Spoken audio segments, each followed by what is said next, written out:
Liz Valareso y Gabriela Galárraga. Buenas tardes, amigos. Bienvenidos a 24 horas, emisión central. Estados Unidos busca a Fito. Hoy la Corte de Brooklyn le formuló cargos criminales. Hola, Gaby. Hola Liz, amigos, muy buenas tardes. En otro tema, hay expectativa mundial por el anuncio de Donald Trump, el que hará en pocas horas y que sería un gran paquete de aranceles. Ya les damos los detalles más adelante. Empezamos con el tema de Fito. Bienvenidos. Un tribunal de Brooklyn en Estados Unidos acusó a alias Fito de 7 cargos con el fin de iniciar su búsqueda para la detención y extradición del cabecilla de los choneros. La acusación formal se da tan solo días después de la reunión entre el presidente de Estados Unidos y el gobierno de Ecuador.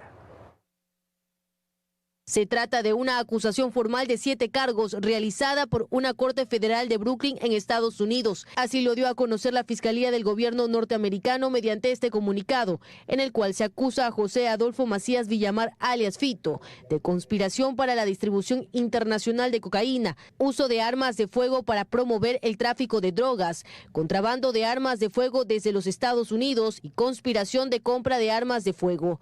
Esta acción se realiza con el fin de mantener la búsqueda y extradición del cabecilla de los choneros, sobre quien también se encuentra una alerta roja de la Interpol para su captura, que se extiende a 196 países. Este anuncio llega días después de la reunión que mantuvieron los gobiernos de Ecuador y Estados Unidos, en la que se trató temas de seguridad y otros. Nosotros solicitamos que incluyan en la lista de terroristas a los grupos narcoterroristas que en este momento afectan la tranquilidad de la ciudadanía. Es algo importante, como dije, es una conversación muy positiva, que no la tiene con todo el mundo. Fue una conversación informal, me pidió que lo mantenga de cierta manera privada. Sobre esta acción se pronunció el director de la DEA, Derek Mould, detallando que esta acusación representa un golpe significativo contra las redes violentas que inundan nuestras comunidades con drogas peligrosas como la cocaína. Desde enero del 2024, alias Fito se encuentra en Ecuador como prófugo tras huir de la cárcel regional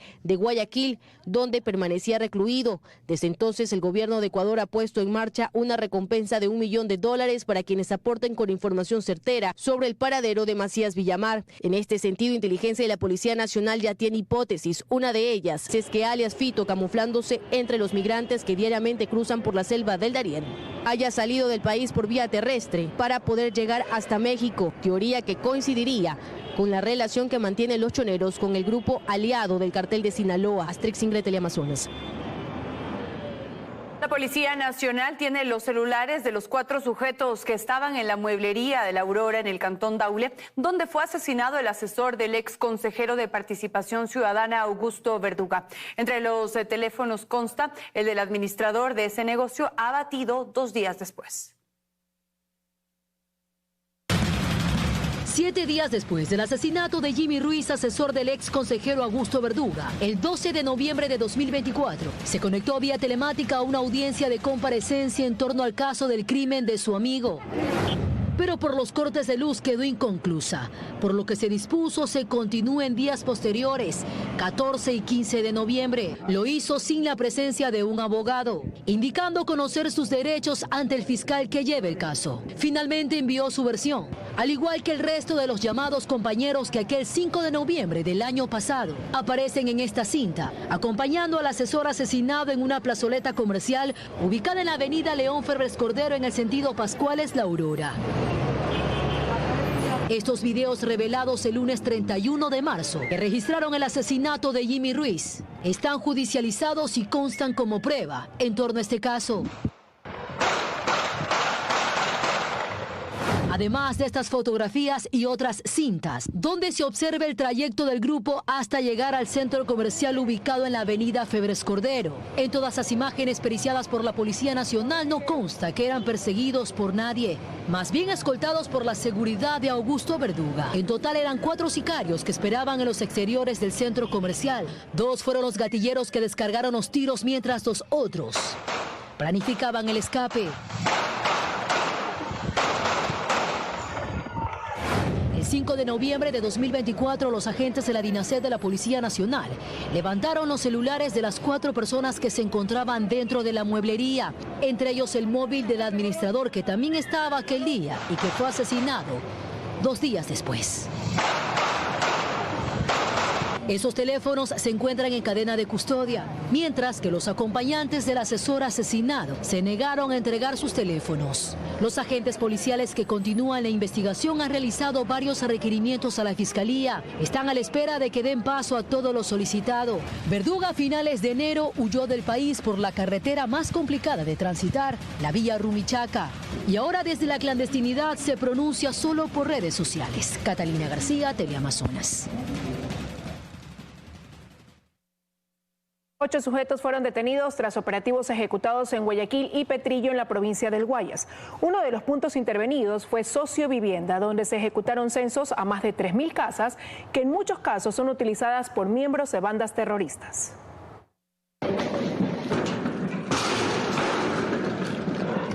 Así fue como agentes de la Policía Judicial arribaron hasta uno de los sectores de la parroquia Petrillo, perteneciente al cantón Nobol, donde el bloque de seguridad intervino la madrugada de este miércoles para desarticular a la agrupación terrorista Mafia 18 Tiburones, señalados como los encargados de cobrar las extorsiones y despojar a familias enteras de sus casas para ocuparlas como centros de monitoreo y acopio de objetos robados, al igual que droga. En este punto 7 sujetos fueron capturados. Durante los allanamientos se decomisaron 2 armas de fuego y 3 motocicletas, al igual que una tricimoto robada, fueron recuperadas. En simultáneo, militares y policías intervinieron más de 3.000 casas en el complejo habitacional Sociovivienda en el noroeste de Guayaquil. En este punto fue detenido este joven de 17 años, quien se ocultaba en uno de los bloques de departamentos, junto a esta ametralladora y paquetes con droga. También en uno de los edificios de la tercera etapa se hallaron estas 2 armas de fuego, ocultas debajo de la cama y en un cajón. El armamento pertenecería a un delincuente, quien logró irse antes de que lo capturen. Tenemos 3 armas de fuego, tenemos un vehículo reportado como robado. Nosotros vamos a bloquear 2 vías de acceso, que son la una que viene del Canal de la Muerte, el sector de lo que es la Valerio Estacio, y el sector de lo que es la Reinaldo Quiñones.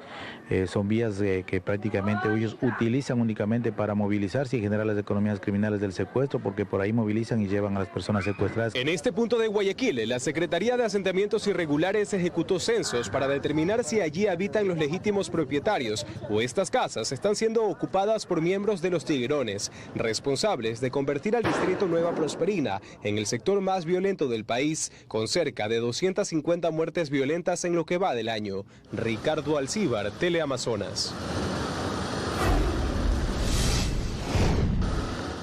Durán, Milagro y Daule son algunos de los cantones de la provincia del Guayas que se encuentran inundados por las intensas lluvias registradas en las últimas horas.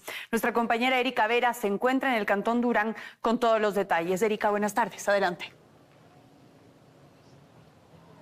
Así es, las intensas lluvias registradas en las últimas horas, sobre todo en la región costa, incrementó el número de afectaciones a personas y viviendas. Solo en la provincia del Guayas, al menos 6 cantones se encuentran completamente inundados. En el siguiente reportaje conoceremos más. Veamos. Tratando de esquivar los huecos que tiene la vía, aquella que ahora luce cubiertas de aguas lluvias, encontramos a Daniel Herrera, quien no tuvo otra alternativa a salir en su motocicleta al necesitar medicinas para su hijo. Con el aguacerón que pegó anoche está fatal ahorita. Buscando otras alternativas para tener los alimentos y medicina. Y medicina, claro. Más importante es la medicina con esto, con la lluvia, el bebé se enferma, la gripe. Las intensas precipitaciones registradas en las últimas horas provocaron que al menos 6 cantones de la provincia del Guayas estén completamente inundados. En el cantón Durán, decenas de familias se encuentran anegadas, pues las calles permanecen llenas de agua. Esto les impide realizar sus actividades normales. Terriblemente mal totalmente, porque cuando se llena no podemos ni pasar ese tramito de ahí porque todo se llena, entonces es un caos total. Fue fatal, a mí se me entró el agua, esto de aquí, el agua llegaba acá, la gente no podía pasar por ningún lado. En Milagro, al menos una veintena de viviendas se encuentran bajo el agua. Según la Secretaría Nacional de Riesgos, alrededor del 60% de este cantón está inundado. A esto se suman Juján, Yaguachi, Salitre y Daule, que también están afectados por las intensas precipitaciones y por el desbordamiento de sus ríos. Según la Secretaría Nacional de Gestión de Riesgos, más de 25.000 personas han sido afectadas en lo que va del año en la provincia del Guayas. A esto se suman las cerca de 7.000 viviendas afectadas y las 3 3 personas fallecidas. Según el INAMI, la provincia del Guayas registró los valores más altos de precipitaciones. Se ha registrado el 63.7% más, esto quiere decir más de la mitad. Hasta el momento lo que va a haber es la precipitación mucho más fuerte. Además, Boris Malavé, técnico del INAMI, menciona que las lluvias continuarán en los próximos días. Tal como lo indica el INAMI, las intensas precipitaciones continuarán al menos la primera quincena del mes de abril. Ustedes continúan con más. Buenas tardes. Buenas tardes, Erika, y muchísimas gracias. Y también en Manabí las lluvias causaron estragos. En el cantón Santa Ana las calles se convirtieron en ríos, dejando como resultado negocios afectados, viviendas inundadas y un cantón prácticamente paralizado. Así pasaron la noche los habitantes del cantón Santa Ana, en la provincia de Manabí. Tras soportar horas de intensa lluvia, las calles quedaron anegadas, las viviendas inundadas y el sistema de alcantarillado colapsó, impidiendo que el agua drene con normalidad. Muchos moradores tuvieron que improvisar con materiales para evitar que el agua ingresara a sus casas. El crecimiento de las quebradas Vizquije, Taina y Chamuncay provocaron el desbordamiento del río Portoviejo, agravando aún más la situación en varios sectores del cantón. El crecimiento de los esteros de Vizquije, Taina y Chamucame, el cual provocó el desborde del río Grande Portoviejo. En 2 horas y media de lluvia ya el cantón se encontraba inundado. El 50% de la población de Santa Ana está afectada. Algunos comerciantes intentaban salvar su mercadería, mientras que más de 200 propietarios de locales comerciales ya reportan pérdidas económicas considerables. Pérdida bastante, calzados escolares que habíamos comprado por la temporada, todo se ha perdido, muchas cosas, a los lados de nosotros un almacén de ropa, todo. Ahorita nosotros calculamos unos 10.000 dólares, más o menos. Pero más allá del agua, la preocupación ahora es el lodo y los daños en los negocios y viviendas. El lodo mañana, eso es la cosa, más que las cosas se mojan, el día de mañana el lodo ya daña todo el calzado. Eso es una pérdida que ya no. Y no hay los proveedores a nosotros no nos aceptan devolución. Y eso es pérdida para nosotros, porque compramos de contado. El río Portoviejo ya se desbordó, afectando gravemente varias zonas del cantón. Hasta el momento se reportan múltiples daños materiales, mientras que los habitantes de Santa Ana intentan recuperarse y esperan que la lluvia dé tregua en las próximas horas. Macarena Larrea, Teleamazonas.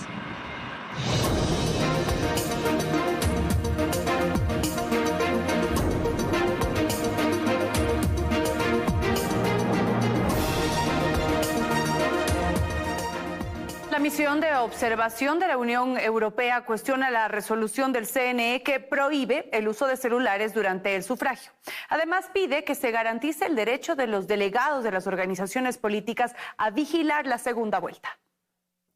Que se trata de un tema polémico que favorece nada más a una de las partes es la opinión que el jefe de la misión de observación electoral de la Unión Europea, José Antonio de Gabriel, tiene sobre la resolución que prohíbe el uso de celulares durante el sufragio. En entrevista con 24 horas, de Gabriel cuestionó que el CNE la emitiera en medio del proceso electoral y por pedido de uno de los candidatos. Es cierto que se han adoptado decisiones por parte del Consejo a medio camino, es decir, cuando el partido ya estaba comenzado, se han cambiado algunas normas que satisfacían a una parte de la contienda, pero no a la otra. Y que además la Constitución dice que las leyes electorales se tienen que hacer un año antes de que empiece el proceso electoral. Y más grave todavía que ese cambio se lo quiera hacer a través de un reglamento, que es una norma que está en inferioridad a la ley y que no puede implementarse para establecer obligaciones, restringir derechos o imponer sanciones. Dice además que llama la atención que las supuestas amenazas no fueron denunciadas ante las autoridades competentes y en ello coincide la abogada María Dolores Miño. Para poder establecer una restricción al derecho a la libertad de expresión, el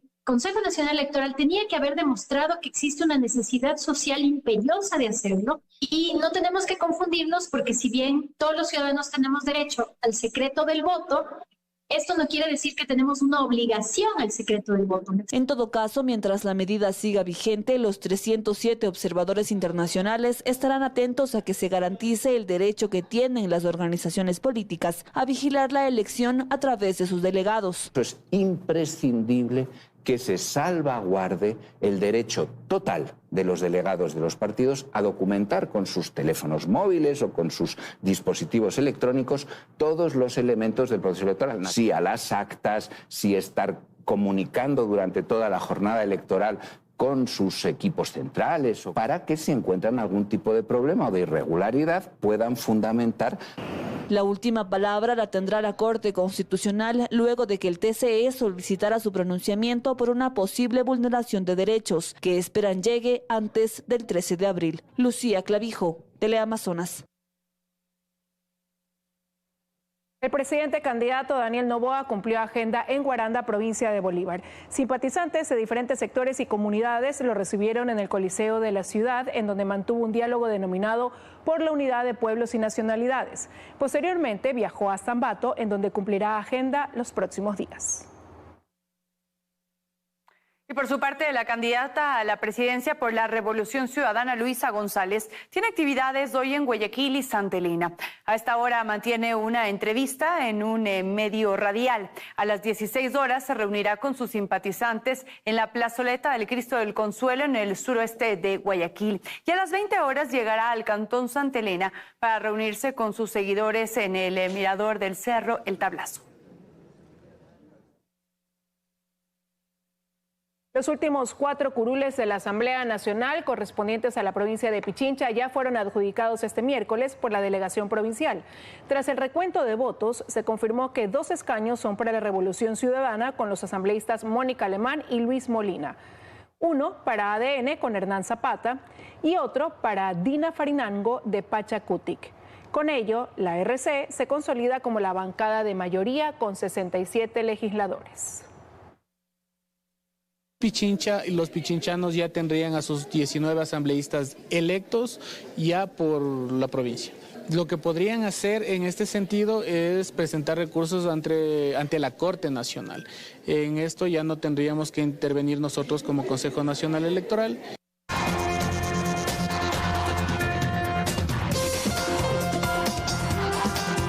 Seguimos juntos, amigos, gracias por acompañarnos. Esta tarde entrarán en vigor los nuevos aranceles que anunciará el presidente de Estados Unidos, Donald Trump, los cuales serán recíprocos y de aplicación inmediata. Estas nuevas medidas han generado preocupación a nivel mundial, con varios países que anuncian sus represalias. Los temidos aranceles del presidente de Estados Unidos, Donald Trump, entrarán en vigor esta tarde. Estas nuevas tarifas serán recíprocas y de aplicación inmediata, según confirmó la Casa Blanca, y se darán a conocer después de que cierre la Bolsa de Nueva York. Washington afirmó que llevará a cabo un evento en la Rosaleda de la Casa Blanca, en donde se espera que Trump revele los detalles de su plan económico. Aunque todavía no se conocen los detalles específicos, el mandatario asegura que esta medida busca corregir las prácticas comerciales injustas por parte de otros países. No se equivocarán, funcionará. Nos centramos en restaurar la época dorada de Estados Unidos y convertirlo en una superpotencia manufacturera. De acuerdo con la Cámara de Comercio Internacional, este plan podría ser la mayor escalada de aranceles en el último siglo. Las tensiones comerciales entre Estados Unidos y varias naciones están elevando las preocupaciones sobre el riesgo de una guerra comercial a gran escala. El presidente ni siquiera ha anunciado los aranceles y miles de millones de dólares en inversiones privadas de todo el mundo han llegado a las comunidades estadounidenses. Por su parte, los socios comerciales de Estados Unidos ya han anunciado que responderán a las nuevas tarifas con represalias. China, Japón y Corea del Sur acordaron fortalecer sus lazos económicos y prometieron responder de forma coordinada a los nuevos aranceles. De igual manera, la Unión Europea aseguró que defenderá sus intereses. Europa no empezó esta confrontación. No necesariamente queremos tomar represalias, pero si es necesario, tenemos un plan fuerte para tomar represalias y lo usaremos. En medio de este clima de incertidumbre, los mercados han mostrado signos de volatilidad. Mateo Paredes, Teleamazonas. La balanza comercial total con Estados Unidos no es favorable para Ecuador, ya que nuestras importaciones superan a las exportaciones. No obstante, nuestro país registra un superávit en la balanza comercial no petrolera. En 2024, las exportaciones petroleras y no petroleras a Estados Unidos sumaron más de 7.024 millones de dólares, mientras que las importaciones totales fueron de 7.668 millones de dólares. Es decir, la balanza comercial entre ambos países favorece a Norteamérica. La balanza comercial total entre Ecuador y los Estados Unidos está alrededor de 644 millones de dólares, representando un déficit para el Ecuador. Es decir, la balanza comercial total señala que nuestro país importa más de lo que exporta. No obstante, el panorama cambia para Ecuador en la balanza comercial no petrolera. En 2024, las exportaciones de productos ecuatorianos a Estados Unidos fueron de 5.043 millones de dólares, mientras que las importaciones de productos no petroleros estadounidenses sumaron 2.737 millones. Vamos a ver que tenemos o se refleja un superávit para el Ecuador de 2.306 millones de dólares en la balanza comercial no petrolera. Siendo el camarón, banano y cacao ecuatoriano los productos estrellas de exportación. Del camarón te puedo decir que nosotros exportamos 1.546 millones de dólares. En cuanto a banano, se dieron exportaciones de 512 millones de dólares y muy cerca está en el tercer lugar el cacao y sus derivados, con 484 millones de dólares. Además de los derivados de petróleo, Ecuador también importa de Estados Unidos productos farmacéuticos, alimenticios, aparatos eléctricos y maquinaria industrial, además de automóviles. Bernarda Ceballos, Teleamazonas.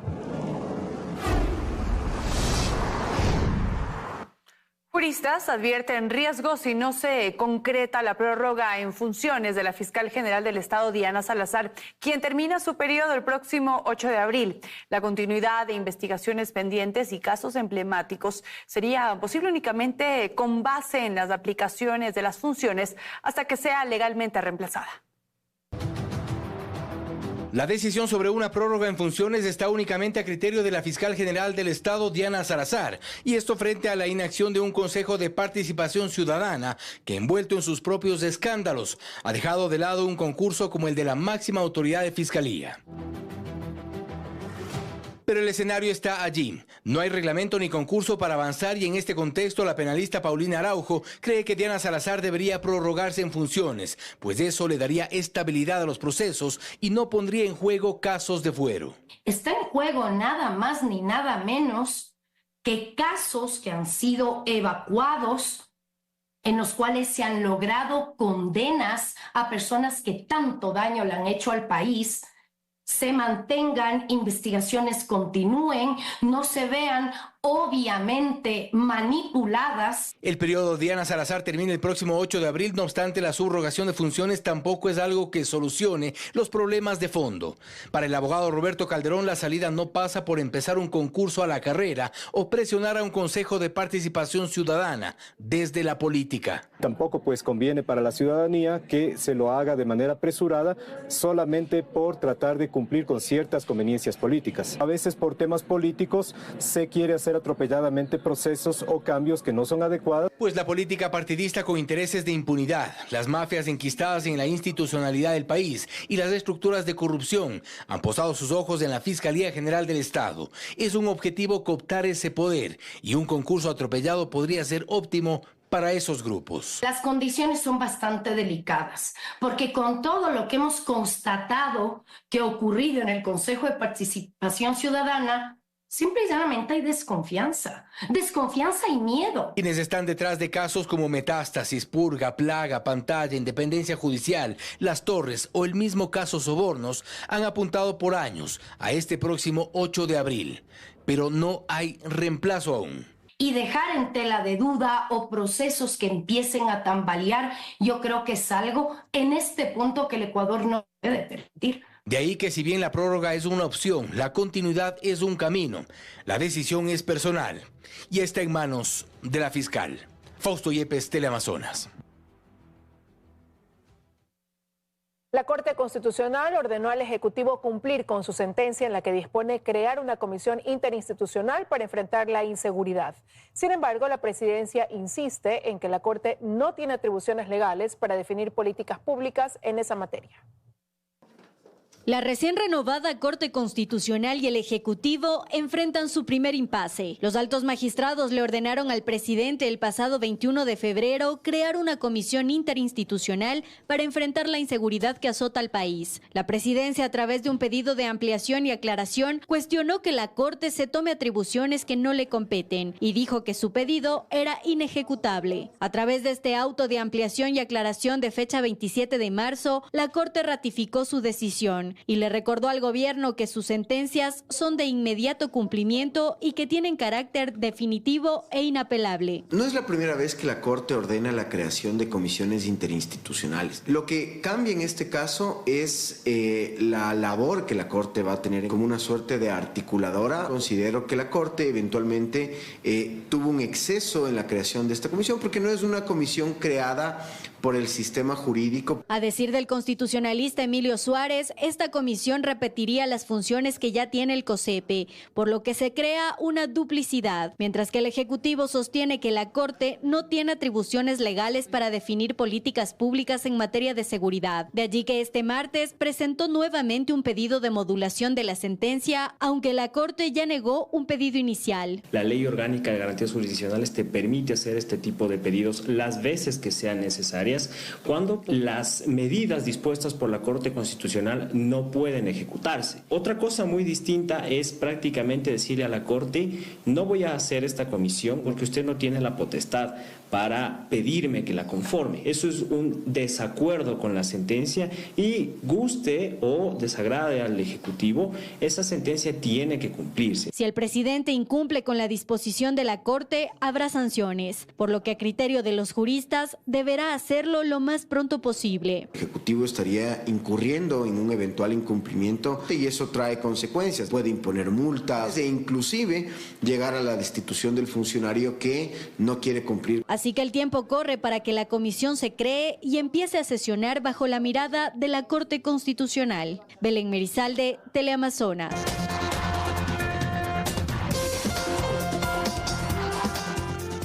Gracias por seguir con nosotros, amigos. Para la Conferencia Episcopal Ecuatoriana, el archivo de la ley sobre libertad religiosa fue una decisión correcta, pues califica el proyecto como inconstitucional, mal hecho y además que atenta contra el Estado laico. Este martes, la Comisión de Derechos Colectivos de la Asamblea archivó el proyecto de la Ley Orgánica de Libertad e Igualdad Religiosa, el cual proponía sancionar a las iglesias en caso de hacer comentarios relacionados a la política o al ámbito electoral, con multas y hasta con el retiro de personería jurídica. Había una mala intención manifiesta en este proyecto de ley, atenta contra la libertad y la igualdad religiosa. El contenido, que es pésimo, inconstitucional. Es una manipulación de la fe de un pueblo. Además, la Conferencia Episcopal considera que el proyecto, impulsado por la asambleísta correísta Esther Cuesta, estaba mal planteado porque proponía que la Contraloría audite a las iglesias. La Contraloría solamente puede auditar bienes y recursos públicos. Los bienes y los recursos que tiene cada iglesia son de carácter privado. Luego del archivo del proyecto de ley, la Conferencia Episcopal Ecuatoriana emitió un comunicado en el que califican como correcto el accionar de la comisión. Además, aseguraba que dicho proyecto agredía y violentaba los derechos del 70% de ciudadanos ecuatorianos que se consideran católicos. Como católicos, algo podemos decir, algo podemos aportar, pero no se nos ha consultado. Nuestra voz también debe ser escuchada. La mejor ley de libertad religiosa es la que no existe. Para la Conferencia Episcopal, este proyecto tenía la intención de callar a la Iglesia, que como institución ha contribuido a la paz, al diálogo y a la reconciliación en otras ocasiones. A muchos quizás les molesta efectivamente que la Iglesia esté comprometida con las causas más nobles. Agregó que en caso de que se presente el contenido de este proyecto de ley de nuevo, esperan prime la razón. María Gracia Chacón, Teleamazonas.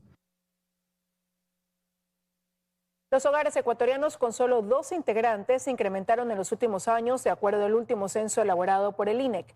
Se trata de una nueva composición que ha llevado a modificar la tendencia de compra. La composición de los hogares ecuatorianos ha variado y se ha adaptado a nuevas necesidades y metas. En comparación con el 2010, las familias han incrementado en un 36%, pero su tamaño promedio es más pequeño, pasando de 4 integrantes a 3. Los hogares con 2 personas son los que más incremento han tenido, pues en 2010 representaban un 15,9% del total. En 2022, de acuerdo al censo realizado por el INEC, alcanzan un 20,2%. Hemos disminuido tener hijos, disminuimos ese número de hogares. Y aumentan aquellos también que solo tienen una persona. Las cifras demuestran además un cambio de prioridades en la ciudadanía, pues mientras la tasa de natalidad va decreciendo, se ha incrementado el número de hogares que incluyen a una mascota como parte de sus miembros, pues 7,6 millones de perros y gatos residen en los hogares del país, es decir, en un 58,3%. De este número, un 68,6% de hogares optan por perros y un 31,4% por gatos. Hay un 41,7% que no tienen ni perros ni gatos. Eso no quiere decir que no tengan otras mascotas, solo se investigaron perros y gatos. Los cambios en las familias ecuatorianas también han llevado a modificar las necesidades de compra, pues atravesamos un cambio generacional. Si bien el Ecuador no es un país envejecido, pues existe 1,5 millones de adultos mayores, de acuerdo a la empresa de investigación de mercado internacional Kantar, esta población tiende a gastar más en su salud y vitalidad, un rango etario que se preocupaba más por obtener bienes físicos frente a la población joven que se preocupa más por vivir el momento.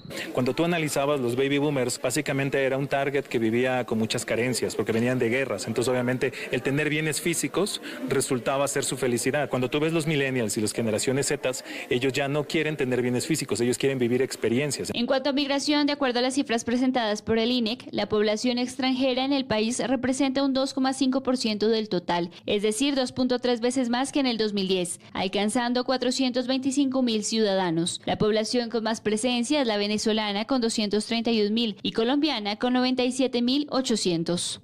Daniela Valencia, Teleamazonas. La CENESID y la Junta Monetaria hicieron sus aportes al paquete de reformas al Código Ingenios en la Asamblea. La propuesta es que los deudores accedan a un refinanciamiento y posibilidades de rehabilitación laboral. La intención de las reformas al Código Ingenios es que los casi 7,000 jóvenes que enfrentan procesos coactivos derivados de sus deudas de créditos educativos accedan a un refinanciamiento de hasta 240 meses. Este miércoles un representante de la Junta Monetaria compareció y aseguró que la posibilidad es que ese refinanciamiento se haga con la tasa inicial, pero que no es conveniente borrar el historial crediticio, asegura. Una cosa es reconocer a las personas que han tenido alguna dificultad y que corresponde colaborarles, pero eliminar toda la data de carácter crediticio elimina mi buen comportamiento también como deudor. Desde la Secretaría de Educación Superior también hicieron sus aportes a estas reformas. Explican que existe un registro de los deudores de créditos educativos y que los posibles beneficiarios de esta reforma podrían acceder a él para analizar los casos y conocer el estado de sus deudas. Hace pocos días suscribimos un acuerdo en la que el banco esta condonación es para personas con discapacidad y enfermedades catastróficas. Entonces el banco nos va a pasar esas operaciones para nosotros poder realizar estas condonaciones. Entonces ese capítulo estaría solventado con el acuerdo que hemos suscrito. Este paquete de reformas también plantea que se levanten todas las medidas administrativas, es decir, los procesos coactivos tantos para el deudor, el garante y los deudores de buena fe, así como la imposibilidad de ingresar al sector público a trabajar por un año. Esperamos que con esta ley haya un respiro de verdad para estos deudores, pero insisto, a mí sí me preocupa esta interpretación, y lo voy a decir con todo respeto, pero una interpretación antojadiza que ha venido haciendo CENESID. Hay casos de estudiantes cuyo crédito inició con el extinto IES y ahora está en una entidad bancaria, pero tras la pandemia y la crisis económica no han logrado pagar y el monto al momento se ha triplicado. Este informe irá para segundo y definitivo debate en el Pleno. En Quito, Karen Aro, Teleamazonas.